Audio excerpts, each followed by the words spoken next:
Hello everyone, welcome to my channel accounting with easy. কেমন আছো সবাই বন্ধুরা? আমি গত ইউটিউব চ্যানেলে আমার একটি ভিডিও দিয়েছিলাম জাবেদা পার্ট 1। এবার তোমাদের জন্য নিয়ে আসছি জাবেদা পার্ট 2।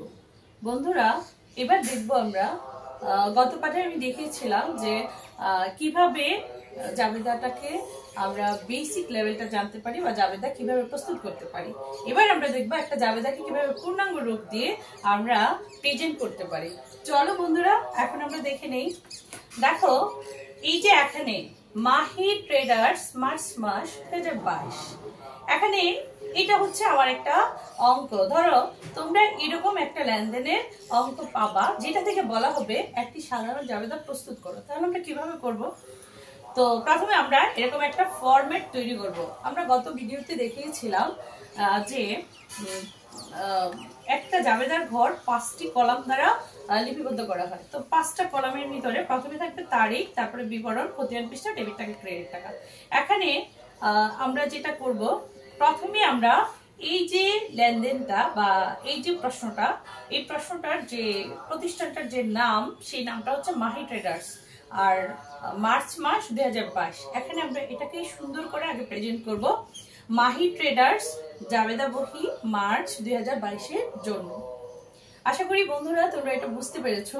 তো ভিডিওটিকে স্কিপ করবে না, তাহলে তোমরা বুঝতে পারবে না। তোমরা যদি মনোযোগ সহকারে এবং ধৈর্য নিয়ে যদি দেখো, আশা করি তোমরা জাবেদাতে আর কোনো রকমের সমস্যা থাকবে না। দেখো, প্রথম জাবেদাটাই হচ্ছে নগদে বিক্রয়। এই লেনদেনটাতে কি বলেছে? নগদে বিক্রয় 20,000 টাকা।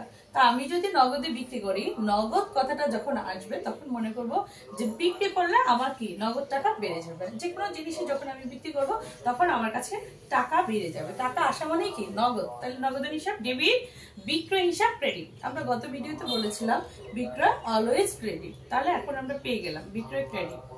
তাহলে দেখো, নগদের হিসাব ডেবিট, ডেবিটের ঘরে 20,000, বিক্রয় হিসাব ক্রেডিট, এটা ক্রেডিটের ঘরেও 20,000 টাকা। এবার আসো 2 নম্বরে বলছে ধারে বিক্রয় 30,000 টাকা। দেখো, ধারে বিক্রি করছে, তো যেটা নগদে দিবে না সেটাই তো ধারে হবে। ধারে মানে কি? বাকিতে। তো ধারে যখন আমি বিক্রয় করব, ধারে বিক্রয়ের সাথে সবসময় বিক্রয়ের সাথে সম্পর্ক হয় দেনাদারে। এটাকে আমরা দেনাদার হিসাবও বলতে পারি বা প্রাপ্য হিসাবও বলতে পারি। তাহলে আমি জানি বিক্রয় অলওয়েজ ক্রেডিট, তাহলে আমি কিসে বিক্রি করেছি? এবার আমি নগদে করিনি, ধারে করেছি। তাহলে যদি আমি ধারে বিক্রি করে থাকি, বিবিধ দেনাদার হিসাব ডেবিট, বিক্রয় হিসাব ক্রেডিট। দেখো, দেনাদার হিসাবে 30,000 টাকা, এই যে এখানে ওটা 30,000 টাকা বলেছে, আমি ক্রেডিটও 30,000 টাকাই দিয়েছি। এবার আসো মার্চ 3 তারিখ। মার্চ 3 তারিখে বলেছে ব্যাংকে জমা 7,000 টাকা। বন্ধুরা, ব্যাংকে যখন আমি টাকা জমা দিব তখন আমার থেকে কি চলে যাবে? আমার থেকে চলে যাবে হচ্ছে নগদ টাকা। তাহলে চলে গেলেই তো আমি বলেছি ক্রেডিট, আমি যা পাবো সেটাই ডেবিট। তাহলে আমি ব্যাংকে কি দিলাম? ব্যাংকে দিলাম হচ্ছে নগদ টাকা। তাহলে ব্যাংক হিসাব ডেবিট, নগদান হিসাব ক্রেডিট। ব্যাংকে জমা দিয়েছি, তো ব্যাংক হিসাব ডেবিট, নগদান হিসাব ক্রেডিট। দেখো, এখানে আমি ডেবিট পাশেও 7,000 টাকা লিখেছি, ক্রেডিট পাশেও আমি 7,000 টাকাই লিখেছি। তারপর আসো, আমার বলেছে যে 4 তারিখের লেনদেনে বলেছে বেতন প্রদান 20,000 টাকা। দেখো, বেতন প্রদান করেছে, তো আমি যদি বেতন দিই তাহলে কিসে দিয়েছি? নগদে দিয়েছি। তাহলে আমার বেতন বাবদ দিয়েছি। কি বাবদ দিয়েছি? বেতন বাবদ। তাহলে বেতন হিসাব অবশ্যই ডেবিট।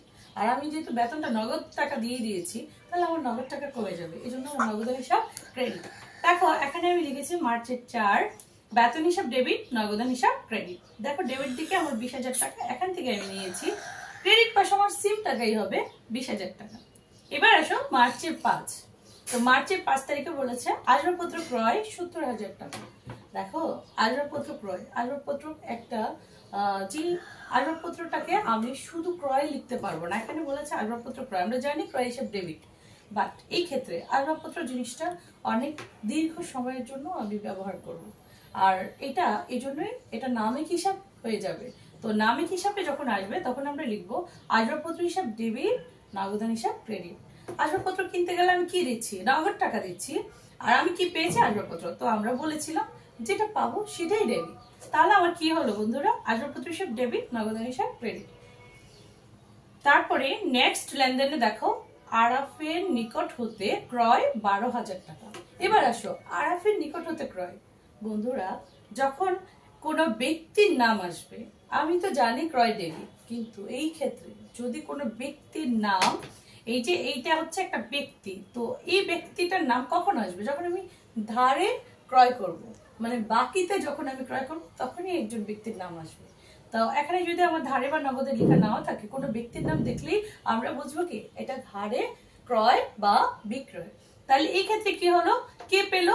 আরাফের নিকট হতে ক্রয় করছি, তাহলে আমি তো ক্রয় করেই ফেলছি, আমি জানি ক্রয় ডেবিট। আর কিসের মাধ্যমে করলাম? আমি ধারে করলাম, কার কাছ থেকে? আরাফের কাছ থেকে। তাহলে আরাফ কে হলো? পাওনাদার। তাহলে দেখো ক্রয় হিসাব ডেবিট, পাওনাদার হিসাব ক্রেডিট। তাহলে আমি এখানে চাইলে ব্র্যাকেটে আমি আরাফ নামক দিয়ে দিতে পারি। এখানে দেখো আমার টাকা ছিল যা, তাই দিয়েছি 12,000 12,000। এবার আসো নেক্সট লেনদেনটা দেখো, অফিসের জন্য কম্পিউটার ক্রয় 80,000 টাকা। প্রিয় শিক্ষার্থী বন্ধুরা, যখন তোমরা দেখবা কোনো লেনদেন অফিসের জন্য যদি কোনো লেনদেন করা হয় বা ক্রয় বিক্রয় করা হয়, তাহলে সেটা কি হিসেবে হবে? অফিস সরঞ্জাম। সেটাকে আমরা কি বলবো? অফিস সরঞ্জাম। তাহলে আমি কি কিনেছি? কম্পিউটার। আমি এখানে কম্পিউটার লিখতে পারবো না, আমি কি লিখবো? অফিস সরঞ্জাম। দেখো আমি লিখেছি অফিস সরঞ্জাম হিসাব ডেবিট। আর এটা কিনতে আমার এখানে কিসের টাকা গিয়েছে? নগদ টাকা দিয়েছি 80,000 টাকা। তাহলে নগদান হিসাব ক্রেডিট, কারণ নগদ টাকা আমার কাছ থেকে কমে গিয়েছে। তাহলে অফিস সরঞ্জাম হিসাব ডেবিট, নগদান হিসাব ক্রেডিট। এখানে ডেবিট দিকে 80,000, ক্রেডিট পাশে 80,000। এবার আমি কি করব? এবার আমি করব টোটাল টাকাগুলোকে একটা টাকা যদি আমি যোগ করি, তাহলে যে রেজাল্টটা হবে 500 আমার সেম রেজাল্টে দুটো হবে। তাহলে এভাবে আমরা লিখে নিচে লিখে দিব নির্ণয় জাবেদার যোগফল 2,39,000 টাকা। আশা করি যদি তোমরা এই ভিডিওটা মনোযোগ দিয়ে দেখে থাকো, তোমরা সবাই পারবে। আর জাবেদা সম্পর্কে যে যে ভয় ভীতি ছিল সেটাও দূর হয়ে যাবে। তারপরেও যদি তোমরা তোমাদের কাছে কোনো কিছু নিয়ে তোমরা জানতে চাও, বা যদি তোমাদের মনে হয় যে এখানে তোমাদের কোনো একটা এন্ট্রি বুঝতে তোমাদের প্রবলেম হচ্ছে, তোমরা চাইলে কমেন্ট করতে পারো। প্লিজ যদি একটু ভালো লাগে থাকে ভিডিওটি, তাহলে তোমরা সাবস্ক্রাইব করে দিও, লাইক করো, কমেন্ট করে দিও, কমেন্টে জানিও কেমন হয়েছে ভিডিওটি। ভালো থেকো বন্ধুরা, আল্লাহ হাফেজ। পরবর্তী ভিডিওতে আবারও তোমাদের সাথে দেখা হবে নতুন কোনো চ্যাপ্টার নিয়ে। সবাই ভালো থেকো ততক্ষণ।